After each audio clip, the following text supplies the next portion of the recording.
তো হে ভিউয়ার্স, কেমন আছেন সবাই? আশা করব সবাই ভালো আছেন।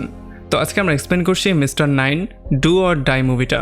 আর এই মুভিটা বানানো হয়েছে বাংলাদেশকে কেন্দ্র করে। যদিও বাংলাদেশকে কেন্দ্র করে মুভিটা বানানো হয়েছে, তবে এইটা একদমই মনে করবে না এটা একটা বাংলা মুভি। আসলে এটা একটা হলিউড লেভেলের মুভি। আর তাছাড়া এই মুভিটা বাংলাতে রিলিজও দেওয়া হয়নি, এটা শুধুমাত্র ইংরেজিতে রিলিজ দেওয়া হয়েছিল। আর তাছাড়া হলিউডের অনেক কাস্টও এটার মধ্যে আছে, যেটা দেখলে আপনারা চিনতে পারবেন। তো যার মানে বুঝতেই পারছেন ভিডিওটা কতটা ইন্টারেস্টিং হতে যাচ্ছে। তার মানে ভিডিওটা শেষ পর্যন্ত না দেখলে অনেক কিছুই মিস করে ফেলবেন। তো চলুন কথা না বাড়িয়ে শুরু করি আজকের ভিডিও। তো এই গল্পের শুরুতে আমরা দেখতে পারি বাংলাদেশি একটা সুপার এজেন্ট যার নাম হচ্ছে মাসুদ রানা। সে তার পরবর্তী মিশনের জন্য প্রিপারেশন নিচ্ছিল। আসলে আমেরিকাতে বাংলাদেশি একটা লোককে একটা গ্যাংস্টার আটক করে নিয়েছিল। এখন মাসুদের কাজ হচ্ছে সেখানে গিয়ে সেই লোকটাকে সহি সালামতে আবারও তার দেশে ফিরিয়ে আনা। মাসুদ এতটাই ভয়ঙ্কর একজন এজেন্ট ছিল, তাকে সবাই MR9 নামে চিনত। একটু পরে মাসুদ একটা হেলিকপ্টারে করে তার সেই লোকেশনে চলে আসে যেখানে তার মিশনটা ছিল। সে খুবই বড় একটা বাড়িতে চলে আসে, যেই বাড়ির চারপাশে গার্ড দিয়ে ভরা ছিল। তবে মাসুদ খুবই চালাকি করে এক এক করে সমস্ত গার্ডদেরকে গুলি করে মেরে ফেলে। আর এরপরে ফাইনালি যখন সে এটার মধ্যে যায়, তখন সে দেখতে পারে তার জন্য মধ্যে আরও গার্ডরা ওয়েট করছে। এই জন্য সে তাদের সঙ্গেও ফাইট করা শুরু করে। আর তখন সিনটা কাট হয়ে চলে আসে অন্য একটা জায়গায়। আমরা দেখতে পারি রিচি নামের একটা মাফিয়া বসকে, যে কিনা মাসুদের বস মেজর রাহাত খানের সাথে কথাবার্তা বলছিল।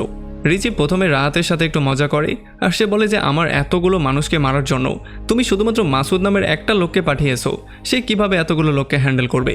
তবে তখন অন্যদিকে আমরা দেখতে পারি মাসুদ অলরেডি তার সমস্ত লোকজনকে শেষ করে তাকে মারার জন্য সামনের দিকে এগোচ্ছিল।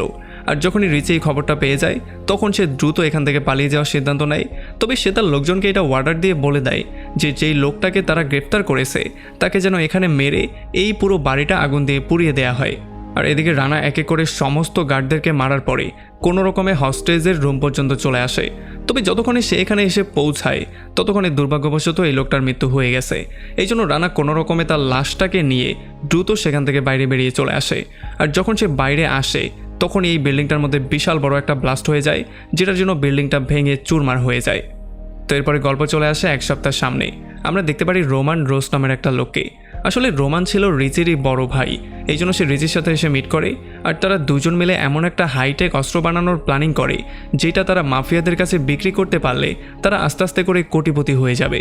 তাদের কথাবার্তা আমরা বুঝতে পারি যে যদি তারা এই অস্ত্রটা বানাতে সফল হয়ে যায়, তাহলে তৃতীয় বিশ্বযুদ্ধ হওয়া থেকে কেউই বাঁচাতে পারবে না। আর তখন এদিকে আমরা দেখতে পারি সিআইএর অফিসে একটা মিটিং হচ্ছে। এখানে সিআইএ ডিরেক্টর পল আর ডেপুটি ডিউক মিলে রোমানকে ধরে সেই অস্ত্রটা যাতে সে না বানাতে পারে সেই প্ল্যানিংটা করছিল। আর এর একটু পরে আমরা দেখতে পারি স্যাম নামের একটা লোককে, যে কিনা আগে রিচির সঙ্গে কাজ করতো, তবে এখন সে সমস্ত কিছু ছেড়ে দিয়ে ভালো হয়ে গেছে। পুরো মাফিয়া ওয়ার্ল্ড থেকে সে এখন অনেকটা দূরে। তবে হঠাৎ করেই তার কাছে একটা ফোন চলে আসে।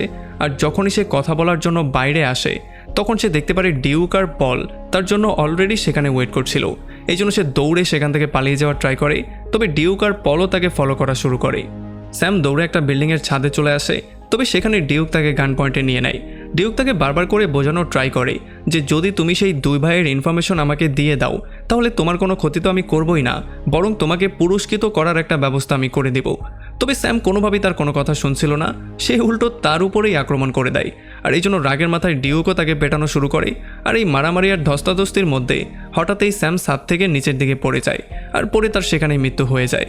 এখন এইটা দেখার পরে তারা দুজন পুরোপুরি শক্ট হয়েছিল, কারণ একমাত্র স্যামই ছিল সেই লোক যে কিনা সেই দুই ভাই পর্যন্ত তাদেরকে পৌঁছাতে পারত।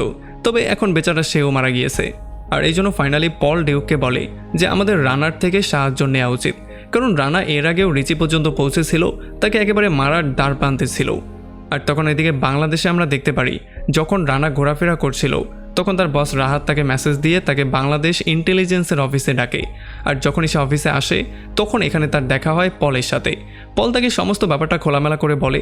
সে বলে যে রিচি আর তার ভাই মিলে এমন একটা অস্ত্র বানানোর ট্রাই করছে, যদি তারা এটা বানিয়ে ফেলে তাহলে তৃতীয় বিশ্বযুদ্ধ শুরু হয়ে যাবে। সো আমাদের পৃথিবীকে বাঁচাতে হলে যে কোনো মূল্যে তাদেরকে ধরতে হবে। আর সিআইএর তোমার সাহায্য দরকার, কারণ তুমি এর আগেও তার কাছ পর্যন্ত পৌঁছেছিলে। এখন যেহেতু পল চাচ্ছিল যাতে করে রানা তাদের সঙ্গ দেয়, এই জন্য ফাইনালি রানাও রাজি হয়ে যায়। তবে সে তার বসের কাছেও পারমিশন চায়। তবে যখন তার বস পারমিশন দিয়ে দেয়, তখন তারা ফাইনালি সবাই মিলে বেরিয়ে পড়ে তাদের নতুন মিশনে।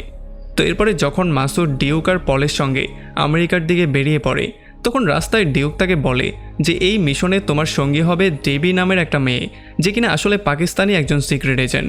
আর এই মিশনটাকে কমপ্লিট করার জন্য তোমাদের দুজনকে দামি দামি অনেক জিনিসের নিলামেও যেতে হতে পারে। আসলে এই অকশনগুলো রোমান রেখেছিল, কারণ সে বিভিন্ন রকমের এন্টিক জিনিসগুলো কালেক্ট করার বাহানা করে পেছনে পেছনে তার এই সন্ত্রাসী কার্যক্রমগুলো পরিচালনা করে। যাই হোক, এরপরে রানাকে নিয়ে আসা হয় আমেরিকার মোজাবে ডেজার্ট নামের একটা মরুভূমিতে, যেখানে তার সেফটির জন্য তাকে এখানে একটা বাড়িও বানিয়ে দেওয়া হয়েছিল, যেখানে সে সেফলি থাকতে পারবে। এরপরে বিকালে সে চলে যায় ডেবিকে এয়ারপোর্ট থেকে পিক করতে, আর এয়ারপোর্ট থেকে তাকে নিয়ে তারা দুজন তখনই বেরিয়ে পড়ে তাদের প্রথম মিশনে। এরপরে রাতের বেলায় তারা দুজন স্বামী স্ত্রী হয়ে চলে আসে রোমানের এন্টিক অকশনের মধ্যে। আর যখন এখানে অকশনটা শুরু হয়ে যায় তখন তাদের সামনে রোমানও চলে আসে, সে তাদের সবাইকে ওয়েলকাম করে। তবে তখন রানা একটু চালাকি করে রোমানের ঘরের মধ্যে লুকিয়ে চেক করার ট্রাই করে।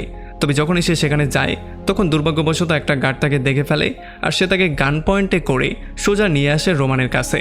আর এখানে কোনো কথাবার্তা বলার সুযোগ না দিয়েই গার্ডটা তাকে একটা ইঞ্জেকশন পুশ করে দেয়, যে জন্য রানা সেখানেই বেহুশ হয়ে যায়। আর যখন সে জ্ঞান ফিরে পায় তখন সে দেখতে পারে তাকে অন্য একটা জায়গায় নিয়ে আসা হয়েছে, যেখানে তাকে চেয়ারের সঙ্গে হাত পা বেঁধে ফেলা হয়েছে। আর তাছাড়া ডেবিকেও তারা জিম্মি করে নিয়েছে। আর একটু পরে রোমান তার গার্লফ্রেন্ড গিয়াকে বলে তুমি ডেবিকে নিয়ে একটু সাইডে যাও, আর তার কাছ থেকে কিছু বের করা যায় কিনা সেটা দেখো। আর এখানে রোমান যখন মাসুদের কাছে ব্যাপারগুলো জিজ্ঞেস করা শুরু করে তখন মাসুদ কোনো কিছুই বলছিল না। সে বারবার করে জিজ্ঞেস করছিল তোমাকে এখানে পাঠিয়েছে কে, তোমার উদ্দেশ্যটা কি। তবে সে মাসুদকে যতভাবেই টর্চার করছিল কোনোভাবেই মাসুদ তার মুখটা খুলছিল না। আর তখন এদিকে আমরা দেখতে পারি ডেবি গিয়া আর তার লোককে পিটিয়ে সেখানে বেহুশ করে ফেলে। আর অন্যদিকে রানাও নিজেকে ফ্রি করে সেখান থেকে দ্রুত লাফ দিয়ে নিচে চলে আসে। সে একটা মোটরসাইকেল নিয়ে পালিয়েই যাওয়ার ট্রাই করছিল, তবে তখনই সেখানে ডেবিও চলে আসে, যে কিনা তার পেছনে উঠে পড়ে। এই জন্য তারা দুজন দ্রুত সেখান থেকে পালিয়ে চলে আসে। আর একটু পরে ফাইনালি তারা সেই মরুভূমিতে চলে আসে, আর এখানে এসে তারা সেই ঘরে থাকা শুরু করে। তবে যখন বিকালবেলায় রানা চিন্তা করছিল যে কিভাবে তাদের দুই ভাইকে সে খুব দ্রুত ধরে মিশনটাকে শেষ করতে পারবে, তখন সেখানে রোমানের গুন্ডারা চলে আসে। আসলে গুন্ডারা এসেছিল সেই মোটরসাইকেলের মাধ্যমে, কারণ মোটরসাইকেলের মধ্যে একটা জিপিএস ট্র্যাকার লাগানো ছিল, যেইটার মাধ্যমে তারা এই লোকেশনটা পেয়ে গেছে। আর যখনই একটা গুন্ডা সেখান থেকে বেরিয়ে তাদের ঘরের দিকে যাওয়ার ট্রাই করে তখনই তার পাটা ল্যান্ড মাইন্ডের উপরে পড়ে যায়, যেই জন্য সেখানে বিশাল বড় একটা ব্লাস্ট হয়ে যায়। আর এই ব্লাস্টের শব্দ শুনতে পেরে রানা আর ডেবি ক্লিয়ারলি বুঝতে পারে যে রোমানের গুন্ডারা তাদের পর্যন্ত চলে এসেছে। এই জন্য তারা দ্রুত তাদের গানগুলোকে রেডি করে নেয়, যাতে করে তারাও তাদেরকে ফেস করতে পারে। আর এরপরে যখনই সেই গুন্ডারা এক এক করে আসা শুরু করে তখন তাদের মধ্যে ভয়ঙ্কর রকমের গোলাগুলি শুরু হয়ে যায়। রানা এক এক করে সবাইকে মারা শুরু করে, তবে তবুও একটা গুন্ডা ঘরের মধ্যে চলে আসে। এই জন্য রানাকে ফাইনালি তার মার্শাল আর্ট টেকনিকের ইউজ করতে হয়, আর এই মার্শাল আর্ট টেকনিকের সাহায্যে সে এই গুন্ডাকে সেখানেই শেষ করে দেয়। যদিও তখন বাইরে থেকে একটা স্নাইপার রানাকে দেখে ফেলে, আর সে তাকে পয়েন্টে নিয়ে শ্যুট করতে যাচ্ছিলই, তখনই সেখানে সৌভাগ্যবশত ডিউক চলে আসে, আর সে এসে স্নাইপারকেই শ্যুট করে মেরে ফেলে। তো এখন এখানে সবাইকে শেষ করার পরে পল, ডিউক, রানা আর ডেবি মিলে এখানে একটা মিটিং করা শুরু করে। তাদের মিটিংয়ের টপিক ছিল কিভাবে তারা এই মিশনটাকে খুব দ্রুত শেষ করতে পারে। তখন ডেবি তাদেরকে বলে যে কালকে রাতের বেলায় রোমান একটা ক্যাসিনোতে একটা বিজনেসম্যানের সাথে মিট করবে, যে কিনা এই অস্ত্রগুলো বানানোর জন্য তাকে ফান্ডিং করবে। আর এই বিজনেসম্যানের সাথে যদি সে ডিলটা করে ফেলে তাহলে অস্ত্র বানানোর ক্ষেত্রে সে আরেক ধাপ এগিয়ে যাবে, তখন তাকে ধরা আমাদের পক্ষে আরও একটু কষ্টকর হয়ে যাবে। ডেবি তাদেরকে পরামর্শ দিয়ে বলে যে যদি আমরা মিটিংয়ের মধ্যে গিয়ে আক্রমণ করি তাহলে হয়তোবা আমরা রোমানকে মারতেও পারি। আর এই জন্য ফাইনালি পল আর ডিউকও রাজি হয়ে যায়। আর যেহেতু সংখ্যাগরিষ্ঠ হয়ে গেছে, সো এই জন্য রানার মতামতের কোনো দরকারই নেই। আর তখন এদিকে আমরা দেখতে পারি রোমান তার একমাত্র ছেলে জেসনের সাথে কথাবার্তা বলছিল। আসলে জেসন এখানে জিদ করে ফেলেছে যে আজকে রাতের বেলায় যে মিটিংটা হবে সেখানে তার বাবার জায়গায় সে অ্যাটেন্ড করতে চায়। যদিও প্রথমে রোমান তাকে বারবার করে না করছিল, কারণ এটা খুবই ইম্পর্ট্যান্ট একটা মিটিং। তবে জেসন যখন বারবার করেই ফোর্স করছিল তখন আর সে নাও করতে পারে না। জেসন তাকে বলে যে এই সমস্ত কিছু তো একটা সময় আমাকেই হ্যান্ডেল করতে হবে, যদি আমাকে তুমি শিখতেই না দাও তাহলে একটা সময় আমি গিয়ে কী করে এগুলো হ্যান্ডেল করব, সো আমাকে একটা সুযোগ দিয়ে দেখতেই পারো। আর ফাইনালি যেহেতু রোমান রাজি হয়ে গেছে, এই জন্য এখন রাতের যেই মিটিংটা হবে সেখানে রোমানের জায়গায় তার ছেলেকে পাঠানো হবে। তবে সে একটা শর্তও দিয়ে দেয় যে তার ভাই রিচি আর কিছু গুন্ডাপান্ডা তার সঙ্গে যাবে।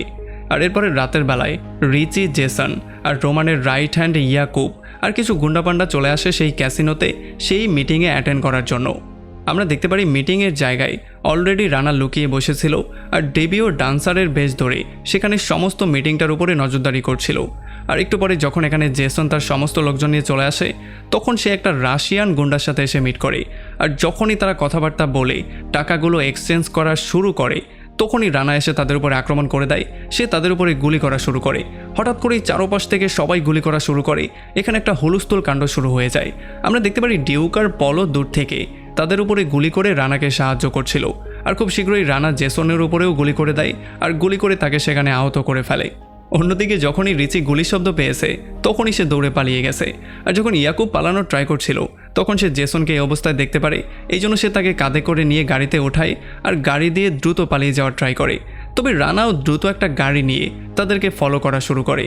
আর অন্যদিকে সেই ক্যাসিনোর মধ্যে ডিউক, পল আর ডেবি তারা তিনজন এখন পর্যন্ত সেই গুন্ডাদের ফেস করছিল। একে করে তারা সবাইকে শেষ করে দেয়। তবে ফাইনালি গিয়া জীবিত রয়ে যায়।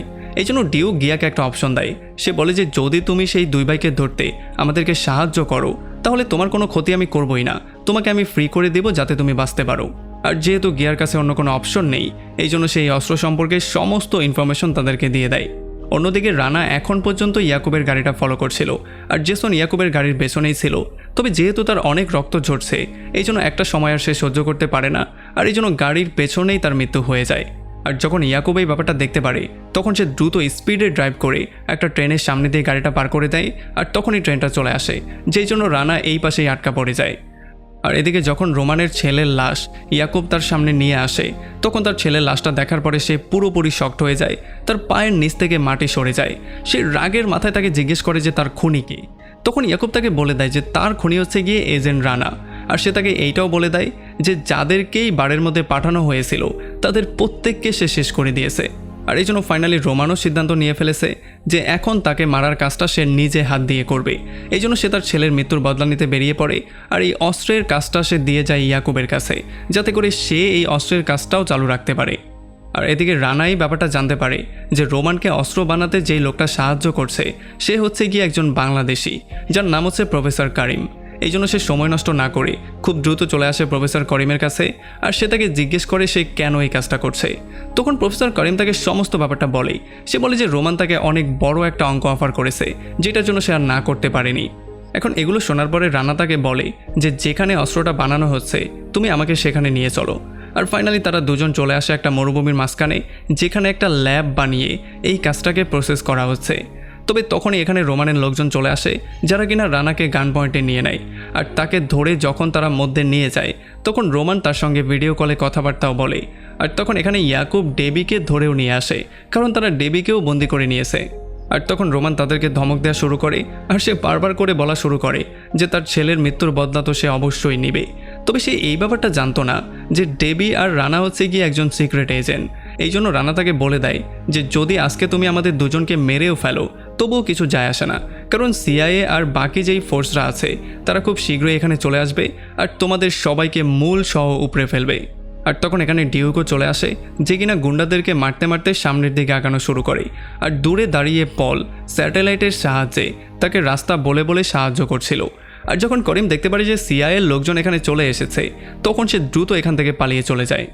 আর অন্যদিকে একটা গার্ড রানা আর ডেবিকে যখন অন্য একটা রুমে বন্দি করতে নিয়ে যাচ্ছিল তখন সুযোগ পেয়ে রানা তার উপরে আক্রমণ করে দেয় আর তাকে সেখানে বেহুশ করে দেয়।